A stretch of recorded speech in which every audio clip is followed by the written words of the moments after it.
नमस्कार, मैं रवीश कुमार। धर्म की राजनीति देश को किस दिशा में लेकर जा रही है, हम आज इस थीम पर कुछ खबरों के साथ आपसे बातें करेंगे और हमारी इस थीम को जोड़ने में मदद कर रहे हैं ये दो चेहरे। एक बीएसएनएल के निदेशक हैं विवेक बंजल, जो अफसरों से अंडरगारमेंट मंगा रहे थे, और दूसरे हैं बीजेपी के 2 बार के सांसद रहे पूर्व सांसद सुखबीर सिंह जौनपुरिया, जो कंबल बांटने के दौरान एक मुस्लिम महिला को दुत्कार रहे थे कि कंबल नहीं देंगे।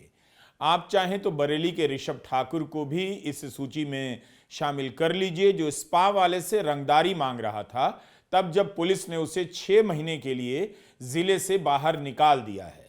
ऋषभ ठाकुर और उसके साथी एक रेस्तरां में जाकर मारपीट करने लगे क्योंकि वहां एक महिला अपने दोस्तों के साथ जन्मदिन मना रही थी, उसमें उसके मुस्लिम दोस्त भी थे। ऋषभ को हिम्मत कहां से आई? धर्म की राजनीति आज उसे जेल के पीछे ले गई है। सर्दी जाने पर कंबल कौन बांटता है, इस एंगल से देखेंगे तो बीजेपी के पूर्व सांसद सुखबीर सिंह जौनपुरिया का खेल समझ आएगा। पता चलेगा कि जिस जनता को कंबल बांट रहे थे उसे समझते क्या हैं। चौथी अर्थव्यवस्था बन जाने का दावा करने वाले देश के युवा साइबर ठगी में शामिल हो रहे हैं। मथुरा में केवल 2 गांवों से 34 साइबर ठग गिरफ्तार हुए और 45 तो भाग गए। जब भारत की जवानी ठगी को पेशा बना ले तो राजनीति की तरफ देखना चाहिए कि कोई धर्म के नाम पर उस जवानी को ठग तो नहीं रहा। हमारे चैनल को ज्वाइन कीजिए, वीडियो ध्यान से देखिए। यूट्यूब के होम पेज पर जाकर ravishkumar.official और रवीश कुमार नई सड़क के वीडियो देखिए, लाइक भी कीजिए, ज्वाइन भी कीजिए। कंबल पर आने से पहले अंडरगारमेंट पर आ जाते हैं। बीएसएनएल फोन की सरकारी कंपनी है। इसके निदेशक विवेक बंजल प्रयागराज आने वाले थे। इन जनाब के लिए 50 अफसरों की ड्यूटी लगाई गई। जो आदेश जारी हुआ वो सोशल मीडिया में वायरल हो गया। उसके अनुसार सबको चार्ट बनाकर बताया जा रहा था कि किसे क्या करना है। तौलिया और अंडरगारमेंट का इंतजाम करने का जिम्मा भी अफसरों को दिया गया। सारे देश को दिन रात हिंदू जगाओ, मुसलमानों से नफरत करने में लगाया जा रहा है, और यहां एक सरकारी कंपनी के निदेशक अपने अफसर से अंडरगारमेंट और तौलिया मंगवा रहे हैं। सोशल मीडिया में वायरल होने के बाद आदेश की कॉपी वापस ली गई। न जाने और क्या क्या आदेश जारी किए जाते होंगे, जिसका पता न मीडिया में ना आपको सोशल मीडिया में चलता होगा। कायदे से पहले विवेक बंजल को हटा दिया जाता और फिर आदेश वापस लेने की जरूरत नहीं पड़ती। अब आ जाइए कंबल बांटने पर। सर्दी आ रही होती तो अलग बात है, सभी को पता है अब सर्दी जाने का टाइम है, और पूर्व सांसद सुखबीर सिंह जौनपुरिया कंबल बांटने निकले हैं। दूसरा एंगल है, भारत में इतनी गरीबी है कि जाती हुई सर्दी के बाद भी हिंदू महिलाएं कंबल लेने पहुंच गईं। शायद अगले साल का सोचकर चली गई होंगी, या कुछ नया मिल रहा है, बहुत दिनों से नया नहीं देखा होगा तो नए कंबल के लिए चली गईं। एक एंगल और है, होली करीब है, लोग रजाई कंबल समेटने में लगे होंगे तो ऑफ सीजन में कंबल का दाम भी कम हो गया होगा। स्मार्ट सांसद यानी पूर्व सांसद जी अब कंबल खरीदकर बांट रहे हैं। भारत की गरीबी और अपनी चालाकी को छुपाने के लिए उन्होंने एक काम किया। महिलाओं में बैठी एक मुस्लिम महिला को डांट दिया कि उसे कंबल नहीं देंगे क्योंकि मुसलमान बीजेपी को वोट नहीं देते। कम से कम इतना तो सोचा होता कि कितने मुस्लिम नेता बीजेपी में इसके बाद भी काम कर रहे हैं, प्रवक्ता बन गए हैं, और यहां मुस्लिम महिला को कंबल नहीं दिया जा रहा। सबका साथ सबका विकास के बारे में सुखबीर सिंह जौनपुरिया ने नहीं सोचा, ठीक किया, क्योंकि दिखावे के लिए गढ़ा गया नारा ऐसे समय में कहां दिखाई देता है। ध्यान भी नहीं आया होगा। जिस पर यकीन करते हैं वही तो बोली में उतर आता है। तो सर्दी के एंड पर कंबल बांटकर दानवीर हो गए और मुस्लिम महिला को दुत्कार कर शायद पॉपुलर हो गए। किसी को पता नहीं कि सुखबीर सिंह जौनपुरिया टोंक से 2 बार सांसद चुने गए और 2024 में बीजेपी ने तीसरी बार टिकट दिया, फिर भी हार गए। हो सकता है कि इनकी लोकप्रियता इसी बात के लिए अब बढ़ जाए कि इन्होंने एक गरीब मुस्लिम महिला को कंबल नहीं दिया। आज के भारत में इसे सही मानने वाले बहुत से लोग आपको मिल जाएंगे, कहीं नहीं मिले तो हाउसिंग सोसाइटी में टहलते हुए मिल जाएंगे। एक एंगल और है, जिस पार्टी के पास कई हजार करोड़ रुपए का चंदा है, उस पार्टी के नेता सर्दी बीत जाने पर कंबल बांट रहे हैं। इसका मतलब वे खुद को स्मार्ट समझते हैं और जनता को स्मार्ट नहीं समझते। एडीआर की रिपोर्ट आई है, उसके हिसाब से बीजेपी को 6000 करोड़ का चंदा मिला और कांग्रेस को 522 करोड़ का। इतना अंतर है दोनों राष्ट्रीय दलों में। क्या कांग्रेस कभी बीजेपी का मुकाबला कर पाएगी? क्या आप यह सवाल पूछ पाएंगे कि बीजेपी को अकेले 6000 करोड़ का चंदा कौन दे रहा है? जब सवाल भारी पड़ जाते हैं तब धर्म का जागरण होने लग जाता है। गली गली में हिंदू सम्मेलन होने लग गए हैं। उन सम्मेलनों में क्या आम इंसान के कष्ट की बात हो रही है? पानी में सीवेज मिला हुआ है, इसकी बात हो रही है। वॉशिंगटन डीसी में एक नदी में सीवेज का पानी मिल गया, ट्रंप ने नेशनल इमरजेंसी घोषित कर दी। हंगामा मच गया कि पोटोमैक नदी में पाइप फट जाने से सीवेज का रिसाव हो गया है और भारत में इंदौर में सीवेज का पानी मिला हुआ, लोग पी गए और मर गए, बीमार पड़ गए। कुछ भी हुआ, किसी के खिलाफ कार्रवाई हुई, किसी मंत्री की जवाबदेही तय हुई या निम्न स्तर के अधिकारियों के खिलाफ एक्शन लेकर मामले को अब भुला दिया गया है। तो कंबल किसे उड़ाया जा रहा है? जिसे दिया जा रहा है उसी के विवेक पर कंबल डाल दिया जा रहा है ताकि वह आसपास देखे ही ना कि हो क्या रहा है। कि आपको नहीं दिख रहा कि मध्य प्रदेश में पिछले 6 साल में 2,69,000 से अधिक लड़कियां और औरतें लापता हो गईं। इनमें से 50,000 का अभी तक पता नहीं चला है, बाकी का चल गया। इस देश में एक राज्य से 50,000 महिलाओं का पता नहीं और एक व्यक्ति एक मुस्लिम महिला को कंबल ना देकर चर्चा के केंद्र में आ जाता है। इतना बड़ा दुलारा बन जाता है कि बीजेपी निंदा भी नहीं कर पाती। कांग्रेस के विक्रांत भूरिया ने मध्य प्रदेश में यह सवाल विधानसभा में पूछा। बीजेपी के किसी विधायक ने क्यों नहीं पूछा कि जो महिलाएं और लड़कियां लापता हुई हैं उनका क्या हुआ? नारी की अस्मिता, धर्म के नाम पर आस्था की राजनीति में तो सब अव्वल नजर आते हैं। राज्य की लड़कियां गायब हो रही हैं, उससे जुड़ा सवाल कांग्रेस वाले पूछ रहे हैं। ऐसा नहीं है कि लोगों को समझ नहीं आ रहा।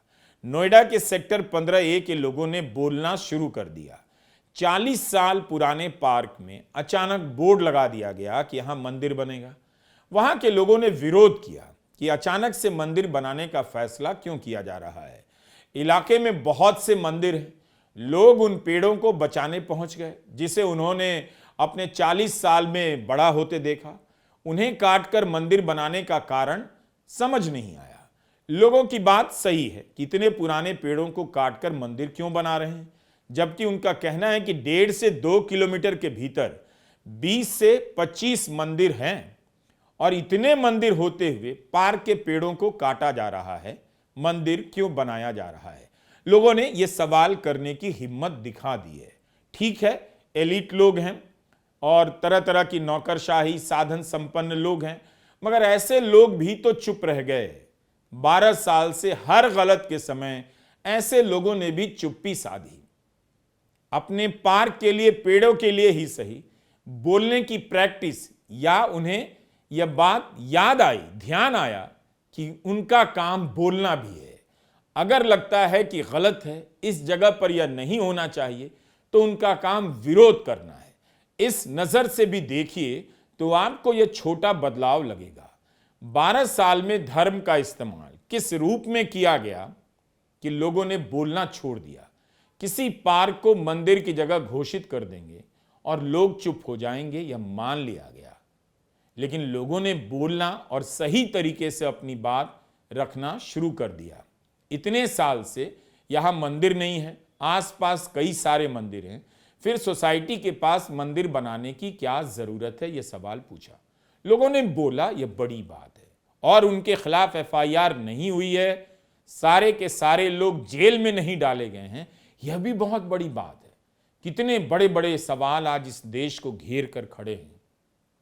उन पर बहस नहीं होती, पहल नहीं होती, लेकिन मंदिर का मामला, आस्था का मामला कभी भी कहीं से आ जाता है। आखिर कब तक लोग धर्म के नाम पर चुप कराए जाते रहेंगे और अन्याय सहने के लिए मजबूर किए जाएंगे? धर्म का मतलब ही होता है न्याय, ना कि हर तरह के अन्याय करने का license. Drug controller of India ने कहा है, उनकी संस्था ने भारत में जितने भी कफ सिरप बनाने वाली कंपनियां हैं उनकी जांच की तो पाया कि 90% कंपनियों की जो जांच की गई, ज्यादातर ने नियमों का पालन नहीं किया, लापरवाही बरती है। भारत में और दूसरे देशों में यहां के बने कफ सिरप से बच्चों की मौत हुई और उसके बाद जांच शुरू हुई। उत्तर प्रदेश में कफ सिरप के मामले को लेकर छापे पड़े, पुलिस की कार्रवाई हुई, बाद में धीरे धीरे यह खबर पीछे चली गई। अब आप खुद से एक सवाल कीजिए, आपने तो कभी नहीं सोचा कि कफ सिरप अच्छा है या नहीं, दुकान से खरीदा, पी लिया, भरोसा किया, लेकिन कफ सिरप बनाने वाली कंपनियों ने आपके भरोसे का पालन किया? हो सकता है कि इन कंपनियों के मालिक बीजेपी को भी चंदा देते हों, इन कंपनियों के मालिक भी धर्म की राजनीति में आगे आकर आपके साथ हाँ में हाँ मिलाते हों, राष्ट्रवाद का नारा लगाते हों, लेकिन कर क्या रहे हैं? क्या ये आस्था का सवाल नहीं? इन कंपनियों के खिलाफ क्या बड़ी कार्रवाई होगी भी? एक मुस्लिम महिला को कंबल ना देकर एक नेता पूरे देश में चर्चित हो गया। उन्हें क्या लगता है जो हिंदू जनता है वो घटिया कफ सिरप पीती रहेगी? बस उसे खुश करने के लिए किसी मुस्लिम महिला को कंबल बांटने की कतार से निकाल देना होगा? क्या आपने प्रधानमंत्री मोदी को अपने इस नेता की निंदा करते हुए सुना? क्या आपको यह अच्छा लगता है? ऐसा होते रहना चाहिए। कई बार लगता है कि अगर इसी सोच के लोग हो गए हैं भी तो यह देश एकदम ठीक दिशा में जा रहा है, उस दिशा में जहां इस देश के व्हाट्सएप अंकिल ले जाना चाहते हैं। धर्म की राजनीति अगर नफरत के रास्ते पर देश को नहीं ले जाती तो कम से कम लोगों में सच बोलने का साहस बचा रहता, गलत को गलत बोलने की हिम्मत आती, गलत होता देख नजर छिपाकर कटने की नौबत नहीं आती। कुर्सी पर बैठे लोग धर्म के नाम पर दूसरे समुदाय को ललकार तो देते हैं मगर खुद अपनी सरकार की गलतियों पर चुप रह जाते हैं। ऐसा क्यों है?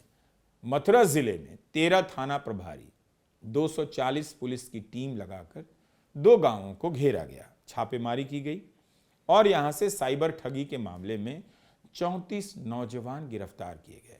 पुलिस की प्रेस रिलीज में विशंबरा और जंघावली गांव को साइबर ठगी के लिए नोटोरियस लिखा गया है। विशंबरा से 23 और जंगावली से 11 साइबर ठग पकड़े गए हैं। विशंबरा से 28 और जंगावली से 17 संदिग्ध अपराधी भाग निकले, 45 अपराधी भाग गए। करीब 80 नौजवान केवल 2 गांव में साइबर ठगी का धंधा कर रहे हैं। अमेरिका और चीन एआई में तरह तरह के प्रयोग कर रहे हैं, भारत के गांव ठगी का अड्डा बन रहे हैं। तो यह सब क्यों हुआ? जो अरेस्ट हुए हैं उनमें से कई हैं जो पहले भी जेल जा चुके हैं, लेकिन निकलने के बाद ठगी का ही धंधा कर रहे हैं। पुलिस की प्रेस रिलीज में सबके नाम देख रहा था, पवन, राहुल, सोनू, अमन, संजीव, पलक, दीपक, निशांत, कमलेश, विकास, शिवम, अवधेश, जसवीर, रोहित, हरवीर, इश्तिया, इरशाद, मुकीम, मुस्तकीम, मुरसलीम, रफीक।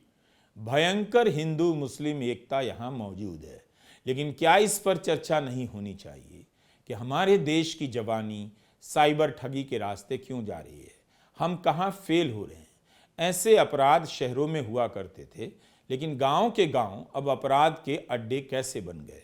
शहरों में खेल अलग लेवल का चल रहा है। हरियाणा में आईडीएफसी फर्स्ट बैंक से 590 करोड़ का घोटाला हो गया है। खबर आ रही है कि बड़े बड़े अफसर इस घोटाले में शामिल हो सकते हैं। और आप समझ रहे थे कि देश में सांस्कृतिक जागरण हो रहा है, पुनर्जागरण हो रहा है, धर्म के नाम पर लोगों का कैरेक्टर बदल रहा है, लेकिन हो रहा है वही सब जो नहीं होना चाहिए, बल्कि पहले से ज्यादा बढ़ गया। बस खबरें आनी कम हो गई।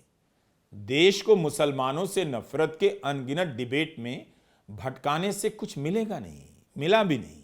गाजियाबाद के शंकर लाल गर्ग अपने घर का कूड़ा लेकर कहीं और फेंकने जा रहे थे।